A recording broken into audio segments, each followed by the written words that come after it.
Court का कोई हक नहीं बनता कि वो किसी के मतलब लड़कियों को फोर्स करे कि कोर्ट के फैसले को मानो। देखो जोकर हंसता है, जोकर की तरह पागल। देखिए एक मिनट, एक चीज है, मुझे एक बात अमन भाई समझ में नहीं आती, इतनी बेइज्जती और इतनी जिल्लत उठाने के बाद, इतना अकड़ना और बेबुनियादी बातें करने के बाद ये लोग फिर से डिबेट में आ कैसे जाते हैं?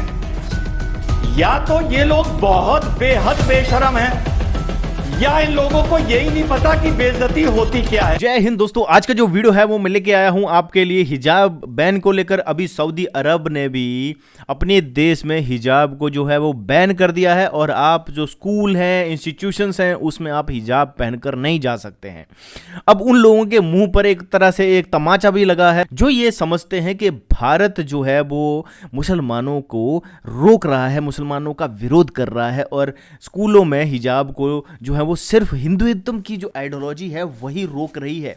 उन लोगों के मुंह पर ये करारा तमाचा है कि जहां से इस्लाम की शुरुआत होती है वो देश भी हिजाब को बैन कर रहे हैं। इसका मतलब है ये लोग कहीं ना कहीं भारत में नफरत फैला रहे हैं जो हिजाब का समर्थन करते हैं स्कूलों और इंस्टीट्यूशंस में। तो आइए देख लेते हैं ये डिबेट कि सारा माजरा क्या है। मानना है चलिए, आप कि मान इसके रही हैं पीछे जो हिंदुत्व आइडियोलॉजी लाना चाहते हैं उनका हाथ है। वो हिंदुत्व जो वाले थोड़ी ना है, हिजाब की जो लड़ाई लड़ इस्लाम- रहे हैं। नहीं नहीं नहीं नहीं, देखिए हिजाब बैन शुरू कहां से हुआ? बीजेपी के एमएलए ने हिजाब बैन नहीं है, नहीं हिजाब बैन नहीं है, हिजाब बैन नहीं है, भड़काइए नहीं। कॉलेजेस में नहीं नहीं नहीं, कॉलेजेस में है ना, क्लासरूम में, क्लासरूम में है। तिलक, बिंदी, सिंदूर सब बैन कर दिए, पगड़ी, क्रॉस सब बैन कर दिए, खाली हिजाब। क्यों? Because this is anti Muslim. क्या बैन कर दिया? एक मिनट, क्या बैन कर दिया? क्या बैन कर दिया?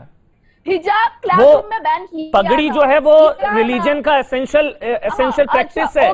वो इस्लाम में अब वो बता दिया नहीं है ना। हिजाब इस्लाम का पार्ट नहीं है ना। वो तो कोर्ट कह रहा है, मैं नहीं कह रहा हूँ, कोर्ट कह रहा है भाई, हाई कोर्ट कह रहा है। कोर्ट का कोई हक नहीं बनता कि वो किसी के मतलब लड़कियों को फोर्स करे कि कोर्ट के फैसले को मानो। अच्छा, कोर्ट का हक नहीं बनता, एजुकेशन इंस्टीट्यूशंस का हक नहीं बनता, या अल्लाह के कमांडमेंट्स को चूज करो। एजुकेशन हो या अल्लाह का जो हुक्म है उसमें चूज करने के लिए कोर्ट फोर्स नहीं कर सकता है, कोई फोर्स नहीं कर सकते। ये इसका रिव्यू होना चाहिए, सुप्रीम कोर्ट में जाना चाहिए, सुप्रीम कोर्ट में जाएगा ये फैसला।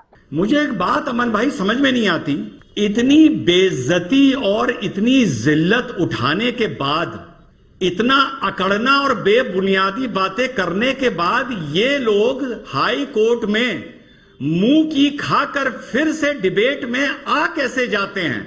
या तो ये लोग बहुत बेहद बेशरम हैं, या इन लोगों को यही नहीं पता कि बेइज्जती होती क्या है। दूसरी बात, आपने बहन फलक की फोटो दिखाई बिना हिजाब के कराटे करते हुए। अरे शहजाद भाई, कभी कभी कराटे बिना हिजाब के करने पड़ते हैं, कोई बात नहीं। जरा ये देखिए फलक की पार्टी की फोटोआं, पार्टी की देखो शहजाद, पार्टी की देखो, ये देखो, ये देखो, ये जो आज हिजाब पहन रखा है ये जुल्फे लहरा रही हैं, ये देखो शहजाद, देखो भाई क्या बात करते हो। शहजाद और रिजवान, आप लोग बार बार कोई असल मुद्दे पे बात करो ना भाई।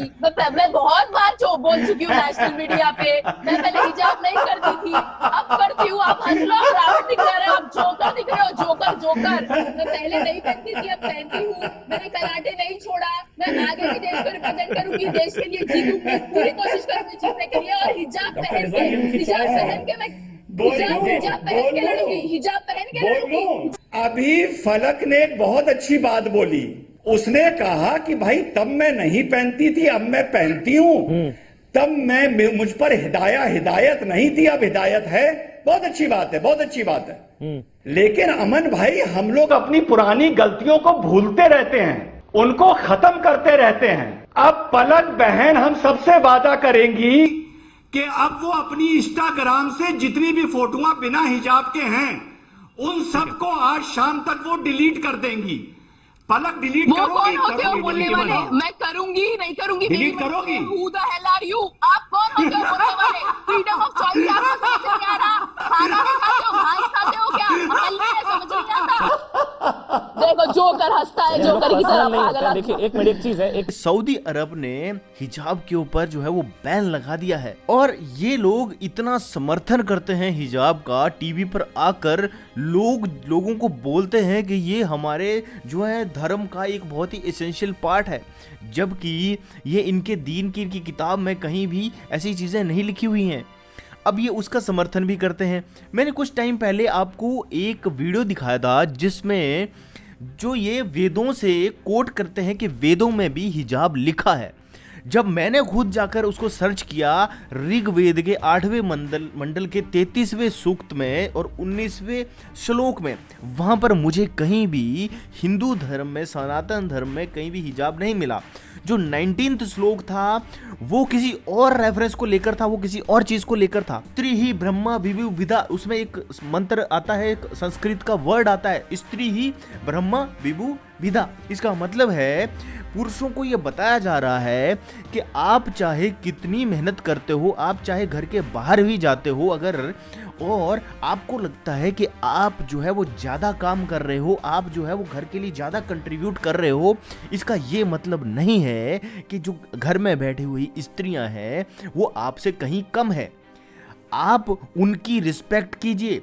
सनातन धर्म में ये कहा जाता है कि जो यत्र नार्यस्तु पूजन्ते रमन्ते तत्र देवता, जहाँ नारियों की पूजा होती है वहाँ पर देवता निवास करते हैं। तो उस वाले श्लोक में भी यही कहा गया है कि घर में जो स्त्री है वो घर की प्रधान है। आप चाहे कितनी ही ज़्यादा मेहनत क्यों नहीं कर रहे हो, लेकिन घर की जो चीफ है, घर की जो हेड है, वो एक महिला ही होती है या होनी चाहिए। आप उनको नहीं समझ पा रहे हो, वो आपका प्रॉब्लम है। दोस्तों मैं ऋग्वेद के जो 8वां मंडल है उसमें मैं आ गया हूं और यहाँ पर आप देख सकते हो, यहाँ पर जो 33 है, 33 में 19th श्लोक है, लेकिन विधर्मी क्या करते हैं, ट्रांसलेशन में इसको 19 और 20 उन्होंने ऐड कर दिया है एक अलग से।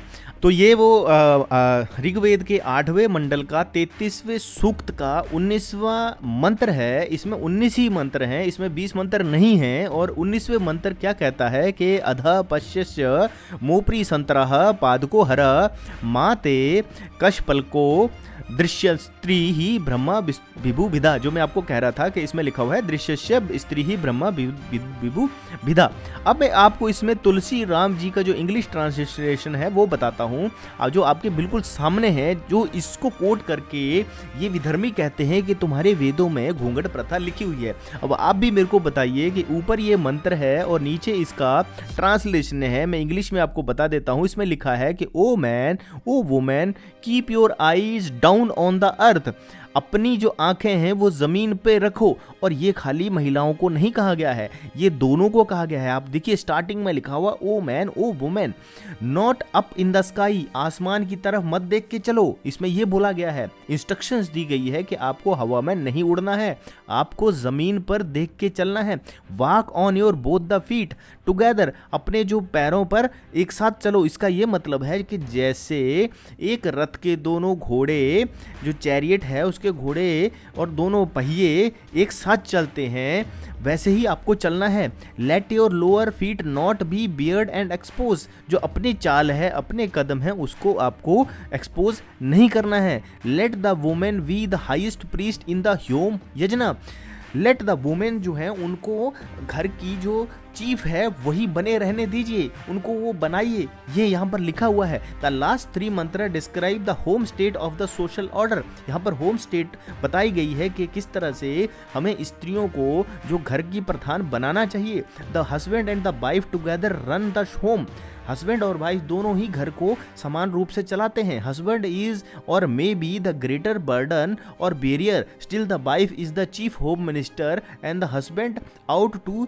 Realise this in love. उसे ये चीज़ जो है वो बड़े प्यार से, बड़ी शांति से ये चीज़ समझ लेनी चाहिए कि घर की जो चीफ मिनिस्टर है वो उसकी पत्नी है, उसकी वाइफ है। The contrary and chivalry on list in the practical wisdom, arrogance, pride, anger, passion, all is the either part must be subjected to reason and respectful cooperation and a mutual recognition। ये चीज यहाँ पर जो है वो बहुत ही clearly लिखी हुई है। अब इसका हिंदी भाष्य भी मैं आपको बता देता हूँ, अगर किसी ने लिखा हो। नहीं, इसमें हिंदी ट्रांसलेशन नहीं है, इसलिए मैंने आपको इंग्लिश ट्रांसलेशन इसका बता दिया है।